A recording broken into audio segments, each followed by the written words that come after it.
Hello everyone and welcome back to my channel. ഇന്ന് നമ്മൾ ചെയ്യാൻ പോകുന്ന നല്ല സ്പെഷ്യൽ ആയിട്ടുള്ള ഒരു ബീഫ് കറിയുടെ റെസിപ്പിയാണ്. അപ്പോൾ നമുക്ക് വീഡിയോയിലേക്ക് പോകാം. അതിനുവേണ്ടി ഞാൻ ഇവിടെ 1/2 കിലോ ബീഫാണ് എടുത്തിരിക്കുന്നത്.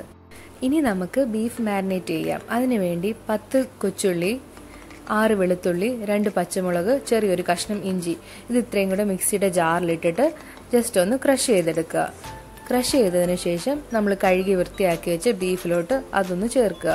അതിലേക്ക് അരിഞ്ഞു വെച്ച ഒരു ചെറിയ തക്കാളി കൂടി ചേർക്കണം. 1 ടീസ്പൂൺ മഞ്ഞൾപ്പൊടി, 1 ടീസ്പൂൺ കുരുമുളക് പൊടി, 1 ടീസ്പൂൺ ഗരം മസാല, 1 ടീസ്പൂൺ മല്ലിപ്പൊടി, ആവശ്യത്തിന് ഉപ്പ് എല്ലാം കൂടി ചേർത്തിട്ട് നന്നായിട്ടൊന്ന് മിക്സ് ചെയ്ത് കൊടുക്കുക.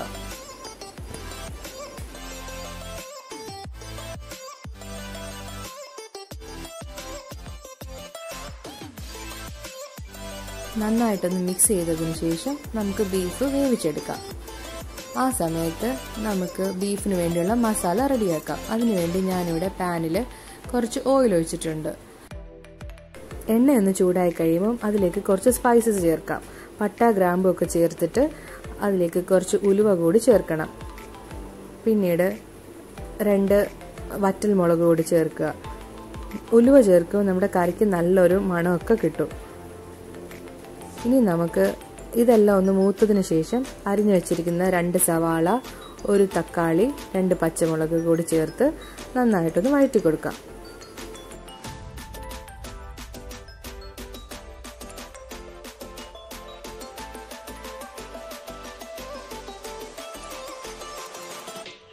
അങ്ങനെ സവാളയും പച്ചമുളകും ആഡ് ചെയ്തതിനു ശേഷം നമ്മൾ ആദ്യം തന്നെ തയ്യാറാക്കി വെച്ച ഇഞ്ചി, വെളുത്തുള്ളി, പച്ചമുളകിൻ്റെ ആ ഒരു ക്രഷ് ചെയ്ത് വെച്ച പേസ്റ്റും കൂടെ അതിൽ നിന്നും 1 ടേബിൾ സ്പൂൺ കൂടി ഇതിനകത്ത് ആഡ് ചെയ്തിട്ടുണ്ട്. അതിനുശേഷം കുറച്ച് ഉപ്പും കൂടി ചേർത്ത് കുറച്ച് കറിവേപ്പിലയും കൂടി ചേർക്കുക.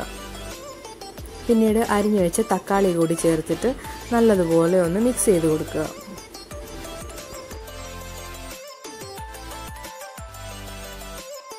അങ്ങനെ ഉള്ളിയൊക്കെ ഒന്ന് വഴറ്റി നന്നായിട്ട് അതൊന്ന് വാടിയതിന് ശേഷം നമുക്ക് മസാലകൾ ചേർക്കാം. ഞാനിവിടെ ആദ്യം 1 ടീസ്പൂൺ മഞ്ഞൾപ്പൊടിയാണ് ചേർക്കുന്നത്. അതിലേക്ക് ഞാനിവിടെ 2 ടേബിൾ സ്പൂൺ മുളക് പൊടിയും 2 ടേബിൾ സ്പൂൺ മല്ലിപ്പൊടിയും ചേർക്കുന്നുണ്ട്. എല്ലാം ലോ ഫ്ലെയിമിൽ വെച്ചിട്ട് വേണം ചേർക്കാൻ.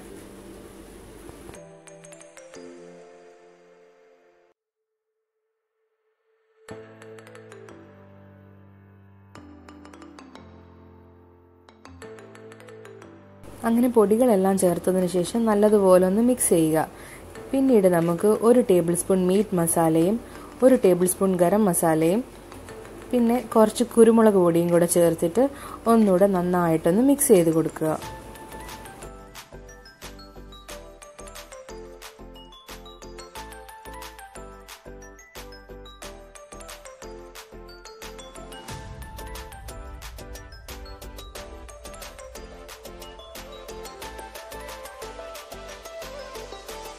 ഇപ്പോൾ നമ്മുടെ മസാലയിൽ നന്നായിട്ട് എണ്ണയൊക്കെ തെളിഞ്ഞ് വന്നിട്ടുണ്ട്.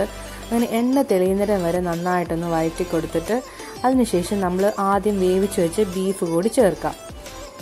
ബീഫ് ഞാനിവിടെ 3/4 ഭാഗമാണ് വേവിച്ചേക്കുന്നത്. ബാക്കി നമുക്ക് ഈ ഗ്രേവി കിടന്നിട്ട് വേണം വേവാൻ. അങ്ങനെ ബീഫ് കൂടി ചേർത്തിട്ട് നല്ലതുപോലെ ഒന്നുകൂടെ ഒന്ന് ഈവനായിട്ടൊന്ന് മിക്സ് ചെയ്ത് കൊടുക്കണം.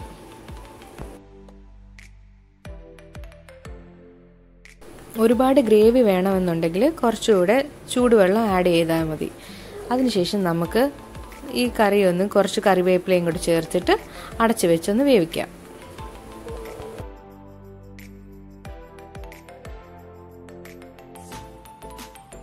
എനിക്കിവിടെ 20 മിനിറ്റാണ് ബീഫ് മൊത്തത്തിൽ നന്നായിട്ടൊന്ന് കുക്ക് ചെയ്യാൻ വേണ്ടി എടുത്തത്. ഈ ടൈമിൽ വേണമെങ്കിൽ നമുക്ക് ഉപ്പോ എരിവോ ഒക്കെ കുറവുണ്ടെങ്കിൽ ആവശ്യത്തിന് നമുക്ക് ആഡ് ചെയ്യാം. എരിവ് കുറവുണ്ടെങ്കിൽ കുറച്ച് കുരുമുളക് പൊടി ഈ ടൈമിൽ ആഡ് ചെയ്താൽ കുറച്ചുകൂടി എരിവ് കാണും. ഇപ്പോൾ നല്ല ടേസ്റ്റി ആയിട്ടുള്ള ബീഫ് കറി റെഡി ആയിട്ടുണ്ട്. എല്ലാവരും ഈ റെസിപ്പി ഒന്ന് ട്രൈ ചെയ്ത് നോക്കണം. നല്ല ടേസ്റ്റിയാണ്. നമുക്കിത് പത്തിരിയുടെ കൂടെയോ ചപ്പാത്തിയുടെ കൂടെയോ അപ്പത്തിൻ്റെ ഒക്കെ കൂടെ സെർവ് ചെയ്യാം. എല്ലാവർക്കും ഈ വീഡിയോ ഇഷ്ടപ്പെട്ടു എന്ന് പ്രതീക്ഷിക്കുന്നു. കൂടുതൽ വീഡിയോസിനായിട്ട് ചാനൽ ഒന്ന് സബ്സ്ക്രൈബ് ചെയ്യുക. എൻ്റെ തൊട്ടടുത്തുള്ള കുഞ്ഞു ബെല്ലൈക്കൺ കൂടി ഒന്ന് പ്രസ് ചെയ്യുക. Thank you for watching.